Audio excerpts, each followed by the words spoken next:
a podcast that talks about music, movies, sports, and news. To know the people, promoting and sharing with the world a beautiful story. This is Frail Fragment's Monster Closet.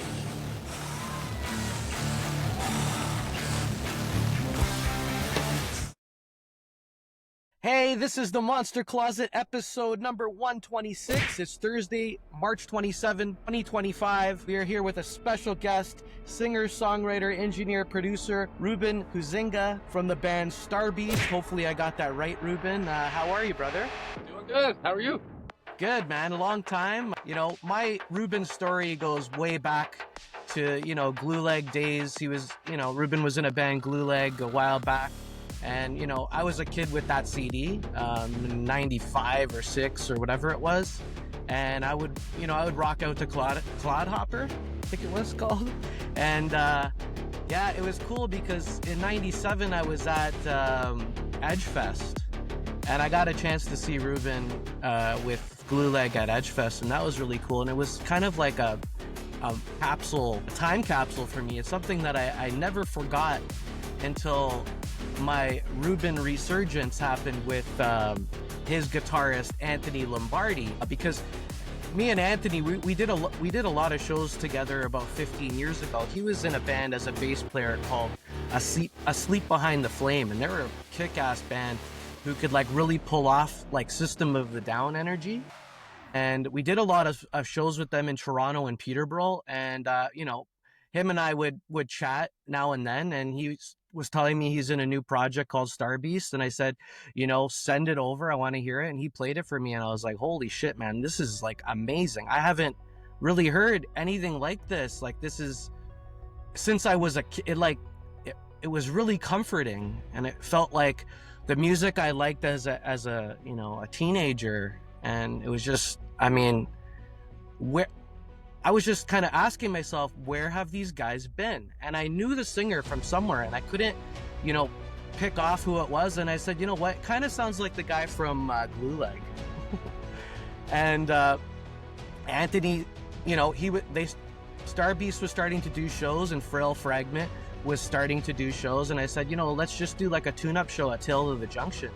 And this was a few years back, and I see this tall blonde guy walk down the stairs, and it's like, I know this guy from somewhere, and I've heard this guy from somewhere. And then your drummer Ken came up to me, and we just were shooting the shit. I'm like, hey, and then I guessed it. I'm like, Ruben was in Glue Leg, and he started laughing, and it was just kind of cool how you're here now. And I really appreciate you giving us your time, and it's always a pleasure to see Starbeast. And to be honest with you, I'm more of a fan of Starbeast. I really like what you're doing now. It's really influenced Frail Fragment's new album. We're working on a 6th album now. I'm in the studio working away, and I'm sorry our streams haven't crossed yet as far as recording music, because I do want to work with you, Ruben, and I think you're a talented guy, and I hold you to the highest standard, and I'm really happy that you're here, and people creating awareness around good music and great songwriters, and just connecting to something that is really special. And I'm really looking forward to playing with Starbeast again. It's been a long time coming. We're playing with them Friday, May 2nd, 25 at the Horseshoe Tavern Friday night. It's my birthday weekend. It's also, if I remember correctly, Ruben's dad's birthday weekend as well. So if we're gonna celebrate that as well. And Ruben, you have a new album coming, or what have you been doing? A new record in the can now. We're just meeting up with folks to figure out how we're going to release it. And the song's called Monsters, strangely. Nice. And we shot it last fall. A bunch of us went to Tommy Thompson Park and had a great time and froze to death, but whatever. The price of art, Yeah.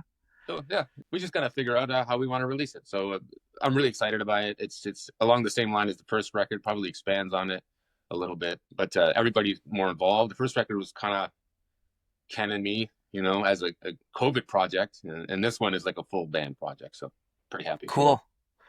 And yeah, Chowder on the bass is like I was telling you last time, is it's refreshing kind of to see that.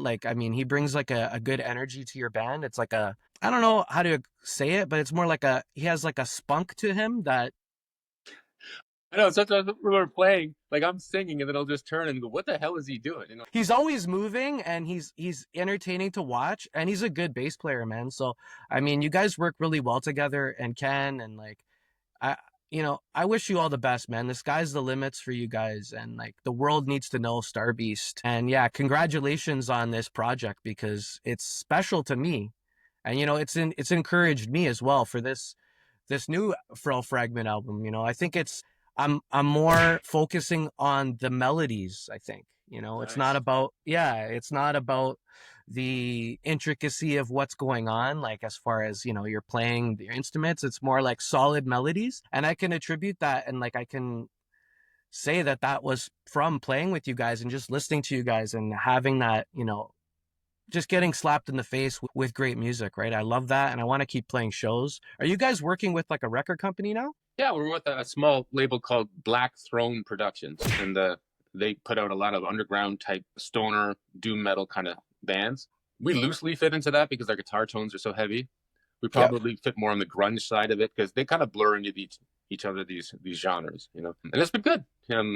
It's all basically really under the radar kind of social media based stuff, and that's fine. I mean, I think when you build something good, you just put it out there, and that's all you can really do. But the difference, I think, with this project is that I know it's good. Yeah. I never had that before. Like sometimes, as a musician, like you work your ass off, you write a song, and then you show your friend or your mom or whatever, and they go, "Oh, well, that's nice. Oh, look at this cat video." And it's like, "Oh my God." They don't have your attention. Yeah, So when you write music that gets people's attention, it's like, oh, okay, you're onto something, right? And that's where you want to be, and that's where we are right now. Yeah. I'm excited to hear you guys live too on, you guys are closing the night. You guys are playing at 11:30 Friday night. It's a good time. All my peeps are going to be there, and I'm excited to hear some new music from Starbeast and some old bangers as well. I mean, Galaxy of Tears, I don't know why that can't be, all over Edge 102, right? Like it should be. Right? So, it's just, how do you get to that point, or do you want to get to that point, or is that important to you, or like, I don't know. We talked, one of the founding principles of this band was that we weren't going to chase, anything. We were just going to create something as best as we could.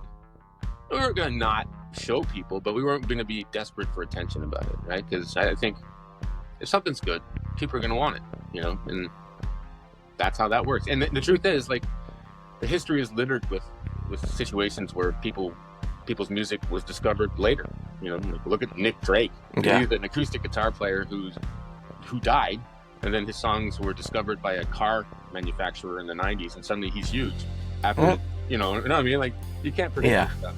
So we're not desperate. We're fine, and we were just doing this out of pure love, and that's it. That's what any musician should do when they want to create. It's just do it for love. For sure, man. Have fun. I mean, I celebrate the fact too, Ruben, that it's hard to do, right? Like it's hard. It is a lot of work involved, like getting together, practicing, juggling family, juggling work. I mean, and then driving to the place and setting up times and who's going to bring what, and the lights are too bright, and your guitar isn't working properly, and you're just looking at each other and you're like, holy shit, like not very few people get to do this. Right. And I think that should be celebrated as well. The fact that, we're doing it, but more so, it's like we're believing in what we're doing. Right. It's like we're not just kind of showing up and, doing whatever. Right? All that other stuff, like the touring and the stuff, that all hinges on the creativity. So you got to have something that bangs. Right. And then so don't waste your time driving to Sarnia to play a show if your material isn't there. Like, you gotta get right down to the nitty gritty. And when I say it bangs, I'm not saying you're chasing radio trends or anything like that. It's just that what you create kind of doesn't fight itself, right? It has a direction. It's like you've taken your talents and you focused it through a lens. I mean, the story of Starbeast is my son telling me in COVID, "Hey Dad, write songs like Windband," which is like a stoner metal band. Basically, he handed me a box of rules. Say, okay, tune your guitars like this, big riffs, big melodies, and I was like, okay. And all that did was focus all of our talent into a direction that worked for us. Most bands, if I complain about them, a lot of talent, a lot of energy, not a lot of focus, So I'm not saying that we were geniuses, that we just sort of stumbled into a Starbeast kind of sound, you know. Yeah, it's cool. If life It's cool gives you that, limits, you know. yeah, and it's cool that your son kind of put you in that frame of mind. Like he kind of got you guys in that target direction, right? That's so cool. Bands in the past that I've played in, my complaint is exactly that. Like there wasn't a lot of focus. We were kind of all over the map. And Glue Leg was semi-successful in some independent way, but it was almost like we were being sucked along by a steam. Mm-hmm. We weren't a tent-pole band pulling other bands along. We were being pulled along by the Our Lady Pieces and other And bands. Tea Parties and I Mother Earth and all those bands, right? Exactly. And I know, looking back, I know why. Because we were kind of all over the place. Like, there were some little moments that were cool, but musically it was kind of nuts. You know, we were closer to Fishbone than we were to...